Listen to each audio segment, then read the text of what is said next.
The RED Komodo has had another price drop, but does that mean you should go out and get one?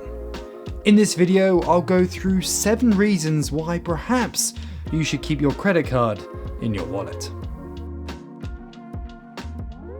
If you haven't heard already, the RED Komodo has had yet another price drop, bringing it down to a very cheap price. Basically a similar price to a Sony FX3 or any other sort of mirrorless camera in that $3,000 price bracket.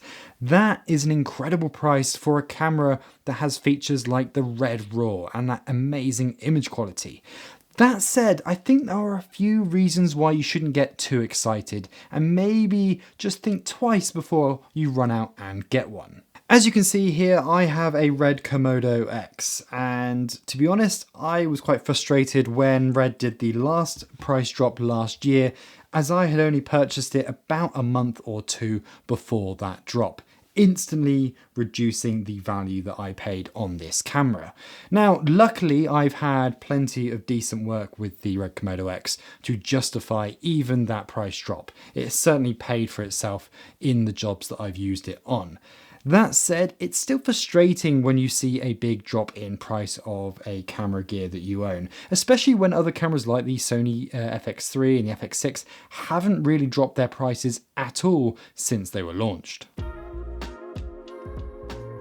The first thing you need to consider before you pick up a RED Komodo, and that goes for the Komodo X as well, is it does require a lot of rigging. The original Komodo had the dual battery system on the back using old Canon batteries, which I don't think you can even pick up anymore. So you ended up generally rigging it up with a V-mount adapter and then lots of other accessories as well, really to get it going. I think if you're coming from the mirrorless world or Sony FX3 or something like that, it's good to understand that the cost that you're seeing up front for the camera is only probably about half of what you need to spend to actually get the camera up and running.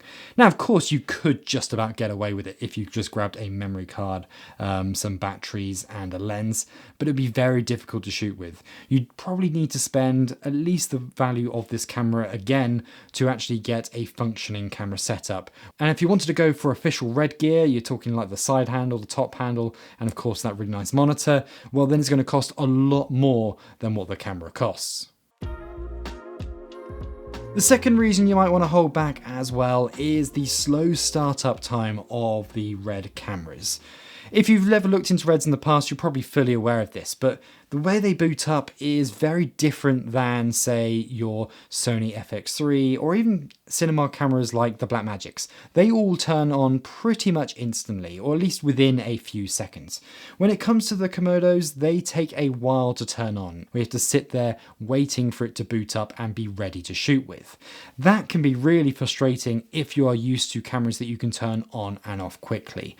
You know, there's no way you can sort of preserve battery life when shooting with a RED Komodo. You generally want to keep it on all the time unless you know for sure you're not going to need the camera anytime soon. For me, that is probably one of the biggest reasons that I wouldn't pick up a RED Komodo or Komodo X, is how frustrating it can be if you're someone who often needs to turn their camera on and off. The other thing you might want to consider as well is the SDI Protocol. Now, this isn't a unique problem with RED cameras.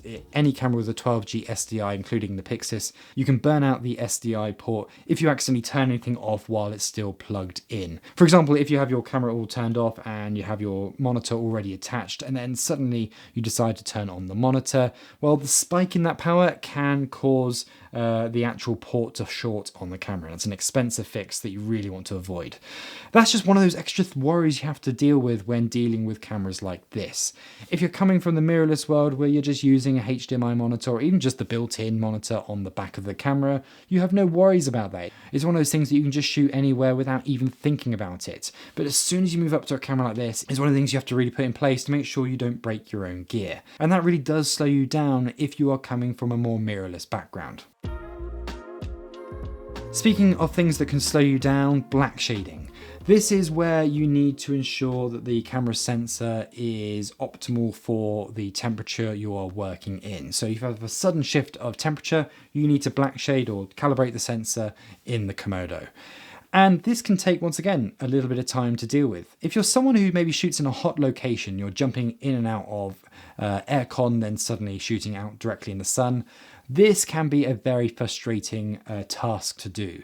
That combined with the SDI protocol and the slow startup time all kind of compounds to just making it a more frustrating camera to actually shoot with compared to your sort of mirrorless setup. Even other cinema cameras that do require occasional black shading are generally easier to use because you don't have the other things like the boot up time and the SDI protocol to worry about. When you get back from a shoot, the frustrations for a Komodo doesn't end there, because now you've got the files to deal with and you've got to copy them, and they're going to be much larger than probably the files that you're used to working with. Now, don't get me wrong, the quality is absolutely incredible. And arguably the quality that you get for the bit rate that you can shoot at, especially if you shoot in EQL, is actually very impressive. You're getting RAW at a relatively decent file size. That said, if you're used to shooting more compressed codecs from the likes of Sony, Panasonic and Canon, or even if you're used to shooting with Blackmagic RAW, you may find the extra size of the files frustrating to work with. If you're working on a big project where you're shooting a lot and you want to shoot at slightly higher quality, talking like LQ or MQ, then those files are going to be very big. And if you start going into slow motion modes, then they're going to go even bigger. That's fine if you have the budget and time to deal with all those files and all the backup requirements of having all that data. But if you're doing smaller corporate shoots where you'd normally use something like an FX3, that can be a bit of a problem and actually doesn't really make financial sense from a business perspective. This might be a bit of an unfair criticism, but at the end of the day, the RED Komodo and Komodo X, they only have super 35mm sensors in them. And I think it's true to believe that we're moving towards full frame as our general standard for camera sensors. Lenses are much easier to find, especially at the wide end when it comes to full frame cameras. And just generally, it seems like that is the path that camera manufacturers are going down. It just gives you some more options, whether it's open gate, whether it's the option to even crop in on a 6K sensor, so you have a 4K Super 35 sensor effectively from that. It just gives you plenty more options in the can that you don't get with the Komodo and Komodo X. Now, you do, of course, have global shutter, which is a real big bonus, and no other camera manufacturer actually offers that. But I'd say in a lot of situations that doesn't really matter. The client isn't going to really notice the difference in the rolling shutter of this versus, say, a Sony FX3. And the final reason, and probably the most important reason why you shouldn't get a RED Komodo right now, is the fact that NAB is around the corner, and now they're owned by Nikon, perhaps they have something planned for it. I believe that the reason they've dropped the price so severely on the RED Komodo is not because they want to give all of us a great deal, or that they believe that is what the camera is now worth. No, I actually think they have set it at that price because they just want to get rid of that particular stock. I think they probably don't want to carry on selling cameras with an RF mount. I think that's quite obvious that Nikon would much rather have their own mount on their cameras. And at the same time, they don't want to develop the original RED Komodo any further, already kind of nearing the end of its product life. Instead, I think RED will announce a new camera very soon that will fit in that slot. Maybe it will be something similar in a similar body, or maybe it will take more of a DSLR form to compete with the likes of the Sony FX3, and it'll probably include things like the autofocus systems and everything that we've seen from Nikon. That I definitely think is the path that they'll be going down versus just trying to develop the Komodo X body. Perhaps we will see another square box design from RED in the future in this price bracket, but I think in reality that will probably be saved for the KX instead, and of course the more expensive models that they release. So there you go, there are my 7 reasons why you perhaps shouldn't pick up a RED Komodo X.